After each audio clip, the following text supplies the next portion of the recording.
Today we say goodbye, not to me or to you, but instead an old friend, the Lexus RC300, and today might be my last time spending some time with one. Because Lexus has discontinued the RC, and this is probably gonna be the only one I get to see of the new generation. So I hope I can do it justice by giving it a proper farewell. So in today's video, we're gonna be going over the Lexus RC one last time, as well taking it for one last drive, and I really hope I can do it justice. I'm Dustin Mason from Performance Lexus in St. Catharines. Make sure you hit like and subscribe for more Lexus related content.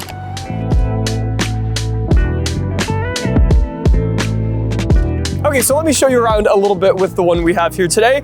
This is a 2025 RC300 F Sport Series 2, and yes, it is in the infrared color. Now, the infrared color is one of those colors that look different in direct sunlight versus at nighttime, and right now we're kind of leaning closer to the nighttime. So with that red, you can see on the F Sport, it gives us a little bit of that blacked out chrome grille, as well as the classic spindle grille. We have triple beam LED headlights here with the washers, and I don't know why the washers on this one just look like a different, they look kind of cooler. I don't know why, it's like a different shape or something like that. And I should show you the daytime running lights. Again, the RC is different than a lot of other models. And I remember hearing this when I first joined Lexus, and my colleagues told me the RC is not just a two-door IS, it's much more special than that. And I like that in the design language, especially in this front end, we see a lot of that. Like these daytime running lights, which are unique to the RC. They're kind of like a little bit stubbier and wider at the front, kind of like the RC itself. And also, I should show you, even the four-ways is different. The signals, whatever you want to call them, remind me more of my LS460 because they're like the individual LEDs. And then they have like this little, I don't know what it's called, light catcher, I guess you could say, that capture that light to make it more of a line, which is pretty cool. Again, those triple beam LED headlights. We have some venting and skirting on the side of those, of the bumper itself. We have that stubbier hood, and we still have some nice lines that sort of come exactly on point with the grille all the way to the back of the hood. And overall kind of gives you a little bit of that aggressive look at the front. Over to the side profile. Now again, this is a sports coupe. So I tower quite over top of it when I'm standing next to it. And you start to realize how it's not as long as something like a GS or an IS or whatever, just in that design language. We do have Bridgestone tires on the front. I believe it's a 19-inch on this package with like a normal sized brake. It's not a big brake by any means, but good enough for a sports coupe like this, especially because we're not pushing a whole lot of power. So why go too crazy? I have always liked, there is this little swoop body kit on that side skirt where it really does come out quite a bit. We got our black caps and a little bit of chrome. And I'm just realizing now, that's the only chrome. It's funny when Lexus does that, where all the other chrome was blacked out, except for the mirrors. I always find that funny. Even the surround of the windows is blacked out. We have our F Sport badge and a really solid door. So super heavy, very two-door coupe. Like, reminds me of the old ones back in the day. And it has the frameless window where the window actually has to pop down a little bit to actually come in and out, you know, as you open that door. You can see it kind of happen. I think it's mainly for the shutting. A little quarter glass here, so if you did have someone in that back seat, which, you know, it is pretty cramped back there, they at least have a little bit of light coming out, and then that swooping coupe sort of body language going to the back. Now, the first RC that I ever saw, I remember noticing the back, in particular, the little fins on the side. Kind of not knowing what this car was when it first came out. I remember that catching my eye and being like, yo, what is this wide body two-door Lexus coupe that I'm seeing? And that body language still stays true now. I sometimes think this newer RC is less aggressive than the old one, but who knows? We got exposed exhaust at the bottom, which is becoming a rarity in this industry. We have, again, a similar taillight, but still unique to the RC on the back here with that little Lexus emblem. And the reason this one's a little different is it's just, I don't know, there's like a different dimension to it, I guess. It's more like the old RC ones. And trunk space, I always forget what the hole is. There we go. Trunk space, good enough for a set of golf clubs, maybe some shoes and snacks and things like that. And the rear seats do fold down on this. There's not a lot of Lexuses where it does. These ones fold down, so you have a little bit more extra space there as well. But more importantly, let's get to driving. Okay, so I already know there's gonna be a couple things that I'm going to miss about this car. For one, nostalgic aside, I like some of the old school Lexus features, like the climate control and how you sort of like drag a finger up and down on an invisible haptic touch. Like this is technology that's been out since like 14, I think. Like the trackpad that I know some people liked and some people didn't like, but I grew to love it, especially when you have the touchscreen combined with it. I mean, it's like the best of both worlds. I'm going to miss sort of like the buttons. Like there's so many buttons and now everything has gone so digital. And yes, the digital is definitely more user-friendly. And like, I guess you can say it keeps that interior cleaner. I'm still gonna miss those. I think it was always cool. This one does have a CD player. I'm not really gonna miss that. Things like the touch lights here, that actually seems more modern than a lot of our newer cars. The smell of the RC is unique too. I've always liked that. So I know that is going to be something on my mind as I have this last drive. Okay, so without further ado, let's take the RC for a spin. The last drive. I hope I do it justice, like I said. I have my cooled seats on, which are just buttons. The seating position is good. I don't feel like I'm in a super small car. And again, I'm a taller guy. My head isn't really close to touching, which is nice. There is not any really, actually there is a little bit of space behind me. And the nice thing about the RC is it's like a good daily car. Like it's a coupe that you can drive every single day. Where, you know, something like the LC, you might be nervous to do so. It's very nimble, I've always liked that. The power is not crazy in this one. It's around 260 horsepower because it's the RC 300, which is still the V6, but not the high horsepower one. And we're gonna do Sport mode, because why not? We're gonna have some fun. We're gonna do Sport Plus, because this one actually has Sport Plus. So Sport Plus does the suspension as well as the gearing. And it has a true manual mode, by the way. So you can actually hold a gear where a lot of times there's just like a sport manual mode. So as we're using the paddle shifters, which aren't super quick, but that's okay. It's a sport touring car. This isn't a race car. And we can turn down that sound that you hear a little bit. So you can change that with the ASC is what it's called.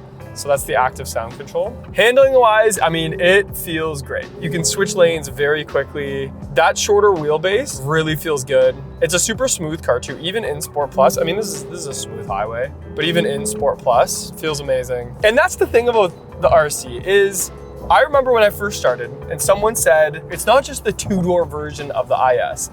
This car is more like the IS, the RC, and the LS had a baby together, or like, you know, someone like Frankensteined those three cars together.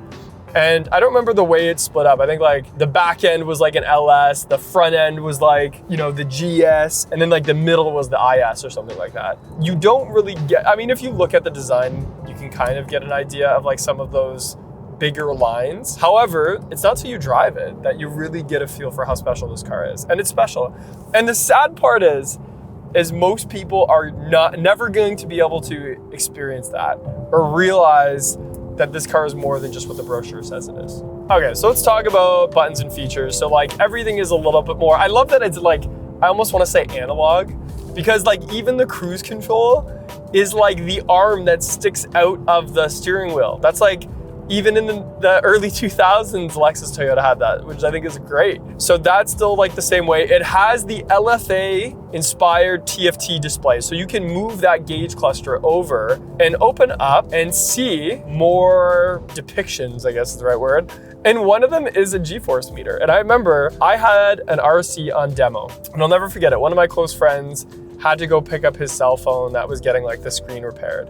So I was parked behind him. I'm like, it's around the corner, just take the RC. And he came back like 15 minutes later. It was really quick. However, when I looked at the G-force meter, it showed that he was like pushing that car harder than I ever pushed it, because it like records kind of like a little drawing or a little line of how you've been driving the car. So right now, a lot of that line is to the back or to the bottom because of we just got on the highway, but there hasn't been hard braking or anything. And I remember when he gave me that car back, it was like a perfect circle. It was amazing. Another thing is this true 6-speed transmission. So this old school V6, old school 6-speed transmission, all in all, I mean, gives that driving experience sort of like a different feeling than a lot of new cars on the road right now. So many cars have 8-speed, 10-speed, CVTs, having a true 6-speed, having those longer gears, it's just fun. It's just kind of like an experience on its own, which I think is really great. Okay, so we have Sport Plus. We already talked about that. We have regular Sport, which is the same, just not with the tight suspension. We have normal mode if you press it down. And then we have custom mode. And custom mode's cool because what I usually do with custom mode, I tune the suspension to be sport, but then the throttle to be just normal. And I think that's kind of a cool mix to like save gas and still have like good handling. The trim inside is like, it's almost like a black wood grain, not quite open pore, but pretty similar. I would say a nice texture to it. Steering wheel has some good, grip to it. It's got perforated leather on the sides.